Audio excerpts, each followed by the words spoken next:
Hello book buddies, कैसे हैं आप लोग सब। I hope all of you are doing great. दोस्तों, क्या शानदार और कमाल का फीडबैक दिया है आप लोगों ने मुझे मेरी पिछली वीडियो पे, जिसमें मैंने आपको पॉलिटिक्स के बारे में बताया था।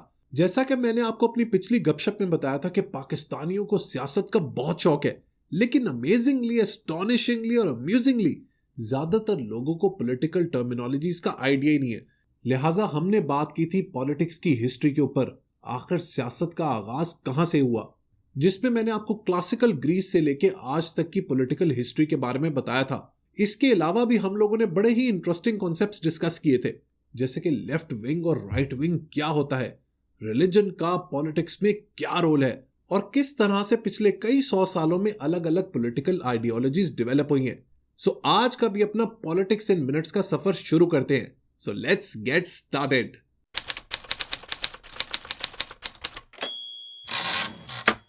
दोस्तों, अगर आप मुझसे पूछें कि वेस्ट यानी मगरिब, स्पेशली यूरोप की हिस्ट्री में सबसे पिवटल, सबसे क्रिटिकल, सबसे इंपॉर्टेंट मोमेंट कौन सा था, जिसको अंग्रेजी जबान में कहते हैं टिपिंग पॉइंट, तो मैं कहूंगा वो था पीरियड ऑफ एनलाइटनमेंट, जिसको एज ऑफ रीजन भी कहते हैं।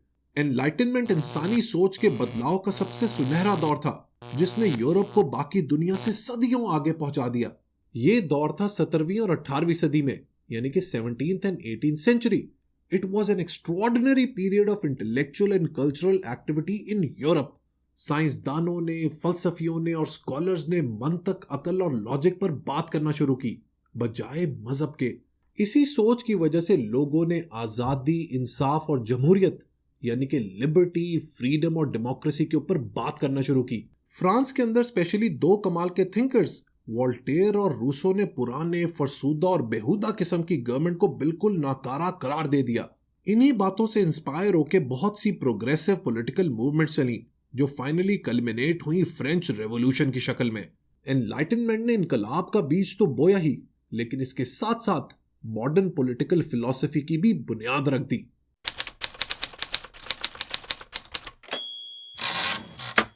दोस्तों, ये वो मॉन्यूमेंट है जिससे आप सब वाकिफ हैं, स्टैच्यू ऑफ लिबर्टी। इसमें जो वर्ड लिबर्टी है ना, उसकी वेस्ट में बहुत ज्यादा इंपॉर्टेंस है। लेकिन ये लिबर्टी यानी कि शख्सी आजादी का मतलब क्या है? रूसो, जिसका मैंने अभी जिक्र किया, उसकी एक बड़ी फेमस स्टेटमेंट है, man was born free but everywhere he is in chains. ये 18वीं और 19वीं सदी की रेवोल्यूशनरी मूवमेंट्स का सबसे मशहूर नारा था। इसकी वजह से लोगों ने लिबर्टी और स्लेवरी, यानी कि आजादी और गुलामी के बारे में सीरियसली सोचना शुरू किया। लोगों ने कहा कि जो क्लासिकल आइडिया ऑफ डेमोक्रेसी है, ये शहरियों की आजादी को रोकता है और उन्हें गुलाम बना देता है। रूसो का मानना था कि जो भी कानून बनते हैं और हुकूमत का जो भी स्ट्रक्चर होता है, वो लोगों की बजाय प्रॉपर्टी को प्रोटेक्ट करता है और आवाम के नेचुरल फ्रीडम, यानी कि आजादी को रिस्ट्रिक्ट करता है। लेकिन मिलियन डॉलर सवाल यह है कि आजादी का क्या मतलब है? आजादी आखिर है क्या? किसी एक शख्स की आजादी दूसरे शख्स की आजादी को रोक सकती है। इसी तरह अगर सबको आजाद कर दिया जाए तो लॉ एंड ऑर्डर मेंटेन करना इम्पॉसिबल हो जाएगा। इन्हीं बातों की सोच की वजह से पुराने धकियानूसी कंजर्वेटिव अथॉरिटेरियनिज्म के बजाय मॉडर्न लिबर्टेरियन कॉन्सेप्ट सामने आए।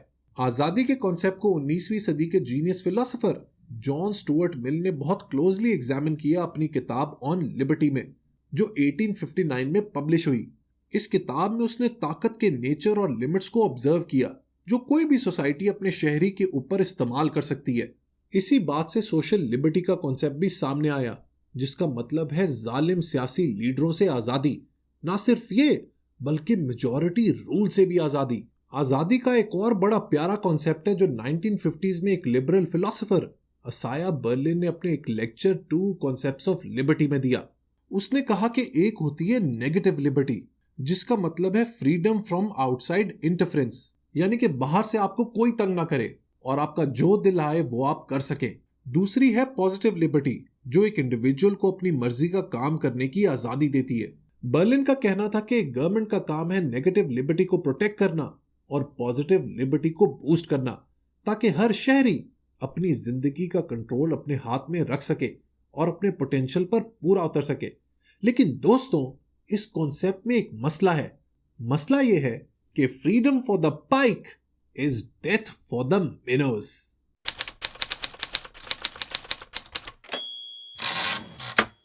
लिबर्टी की तरह कॉन्सेप्ट ऑफ जस्टिस यानी कि इंसाफ का भी रीअप्रेजल हुआ 20वीं सदी में, और इसके ऊपर काम किया दो मायना स्कॉलर्स और फिलोसोफर्स ने, जॉन रॉल्स और रॉबर्ट नॉजिक।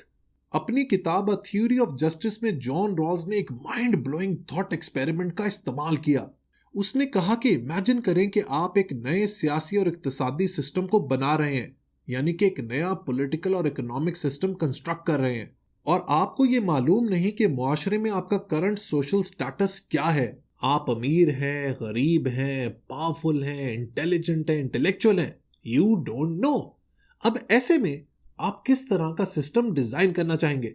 अब ये एक ऑब्वियस ही बात है, कोई भी कॉमन सेंस रखने वाला शख्स एक जस्ट यानी कि इंसाफ पसंद मुआशरा बनाना चाहेगा।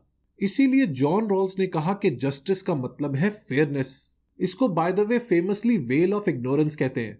इसके जवाब में नॉजिक ने यह आर्गुमेंट दिया कि सामान की डिस्ट्रीब्यूशन या ट्रेड तब भी जस्ट है, इंसाफ पर मबनी है, जब इसमें किसी ऑब्लिगेशन, किसी मजबूरी, किसी इन्फ्लुएंस के बगैर एक आजाद एक्सचेंज हो। अब ऐसा करने से इस बात का भरपूर इम्कान है कि मुआशरे के अंदर इनइक्वालिटी होगी, कोई अमीर हो जाएगा तो कोई गरीब। लेकिन ऐसा होने से कोई मसला नहीं है, एज लॉन्ग एज ट्रांजैक्शंस के अंदर फ्रॉड नहीं है और करप्शन नहीं है।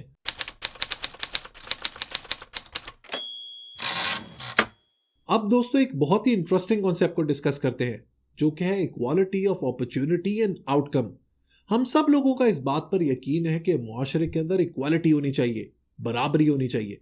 लेकिन क्या ऐसा हो सकता है? अगर आप मेरा पॉइंट ऑफ व्यू पूछें तो यह बिल्कुल भी मुमकिन नहीं है। मेरे पॉइंट ऑफ व्यू से ऐसा कभी नहीं हो सकता। इस बात को समझने के लिए let's understand both the concepts. Equality of opportunity का मतलब है कि हर शख्स अपनी जिंदगी एक ही स्टार्टिंग लाइन से स्टार्ट करे, सबको एक जैसे मौके मिले, कोई रेशियल प्रेजुडिस ना हो, कोई डिस्क्रिमिनेशन ना हो, कोई हेट्रेड ना हो, कोई नफरत ना हो। ये बात तो बिल्कुल ठीक है, ये समझ आती है, और मुआशरे में होना भी ऐसे ही चाहिए। लेकिन मसला आता है इक्वालिटी ऑफ आउटकम में, यानी कि हर शख्स को एक ही जैसा रिवॉर्ड मिलेगा, सबके पास एक जैसी दौलत होगी। ऐसा करने से मुआशरे में मेरिट खत्म हो जाता है। लोगों की जो इंटेलेक्चुअल कैपेसिटी है, जो भी उनकी स्किल्स और कॉम्पिटेंसीज है, उनका उन्हें रिवॉर्ड नहीं मिलता।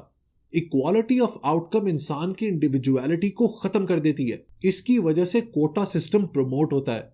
इसको आप सोशल मार्क्सिज्म भी कह सकते हैं, क्योंकि ये एक सिंगुलर सोशल क्लास करने की बात करता है।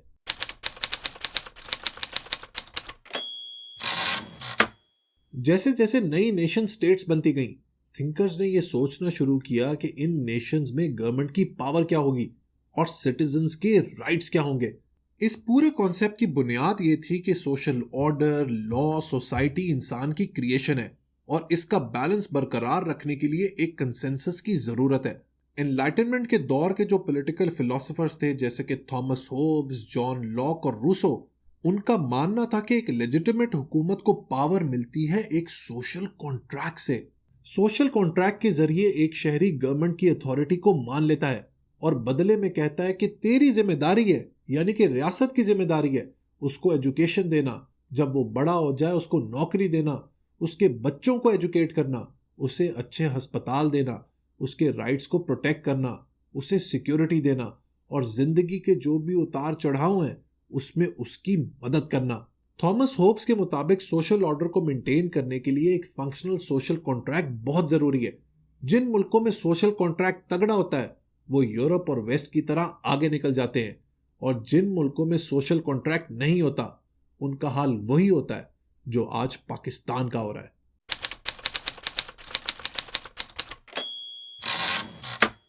सोशल कॉन्ट्रैक्ट का एक हिस्सा होता है शहरियों के हुकूक के हवाले से, और दूसरा होता है गवर्नमेंट की पावर के हवाले से। इस कॉन्ट्रैक्ट के जरिए एक शहरी गवर्नमेंट को अथॉरिटी देता है टैक्स लगाने की, लॉज बनाने की और पॉलिटिकल डिसीजंस लेने की।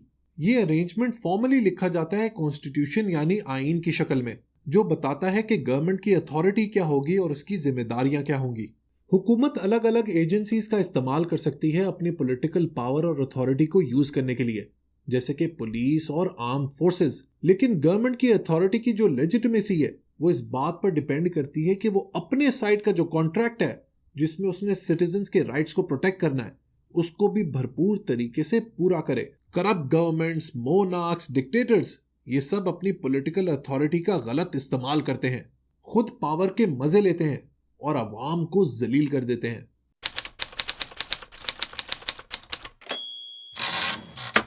आप लोगों ने एक वर्ड राइट्स या सिविल राइट्स बहुत ही कॉमनली सुना होगा, लेकिन आखिर इसका मतलब क्या है?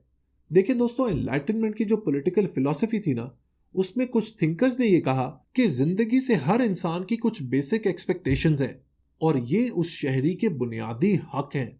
जैसे कि यूएस डिक्लेरेशन ऑफ इंडिपेंडेंस में लिखा है कि हर शख्स के पास है right to life, liberty and pursuit of happiness.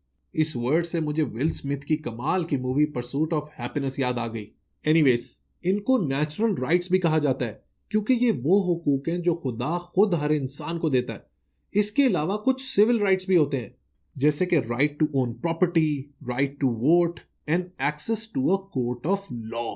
ये नेचुरल और सिविल राइट्स किसी भी मुल्क के आईन का हिस्सा होते हैं या फिर एक अलग बिल ऑफ राइट्स में मौजूद होते हैं।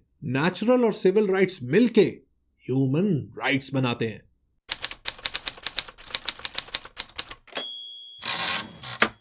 एक शख्स की आजादी का एक बहुत ही फंडामेंटल, फाउंडेशनल और बुनियादी एस्पेक्ट है फ्रीडम ऑफ स्पीच, यानी कि इजहारे राय की आजादी। किसी भी सिविलाइज्ड मुआशरे में फ्रीडम ऑफ स्पीच को बहुत ही ज्यादा प्रमोट किया जाता है। फ्रीडम ऑफ स्पीच एक बहुत बड़ा और फंडामेंटल कैरेक्टरिस्टिक है कामयाब रियासतों का। ये बात बिल्कुल भी पॉसिबल नहीं कि किसी भी मुआशरे में, किसी भी सोसाइटी में हर एक की एक जैसी ओपिनियन हो। लोगों के अलग अलग पॉइंट ऑफ व्यूज होते हैं और उसका इजहार करने के लिए फ्रीडम ऑफ स्पीच को प्रमोट किया जाता है। यहां पर मेरी तरफ से आप सब लोगों के लिए मैसेज ये है कि अगर किसी शख्स की ओपिनियन आपसे अलग है, उसका पॉइंट ऑफ व्यू मुख्तलिफ है, वो किसी और जाविये से सोचता है, तो वो आपका दुश्मन नहीं हो जाता। उसकी राय को एक्सेप्ट करना सीखें, एक्नॉलेज करना सीखें। It is the mark of an educated mind to be able to entertain a thought without accepting it. Anyways, freedom of speech है तो अच्छी चीज, लेकिन इसके साथ भी कुछ प्रॉब्लम्स अटैच्ड हैं। मसलन, अगर सब कुछ कहने की आजादी है तो इसके जरिए लोगों को पेन भी मिल सकता है, दुख भी मिल सकता है, किसी की फीलिंग्स, सेंटिमेंट्स भी हर्ट हो सकते हैं। ऑप्रेसिव रिजीम्स में तो फ्रीडम ऑफ स्पीच को बिल्कुल कर्टेल कर दिया जाता है, लेकिन बड़ी बड़ी डेमोक्रेसीज में भी कहीं ना कहीं सेंसरशिप मौजूद होती है। रियासत के लिए फ्रीडम ऑफ स्पीच को बैलेंस करना इज द रियल की। सो दोस्तों, आज अपने पॉलिटिक्स इन मिनट्स के सेशन को यहीं तक लिमिटेड रखते हैं। आई होप आपको इन्फॉर्मेशन बहुत ही वैल्यूएबल लगी होगी। आप सब लोगों को मैंने पॉलिटिकल एनालिस्ट बना देना है, आप लोग बिल्कुल भी फिक्र ना करें। Until next time, good bye.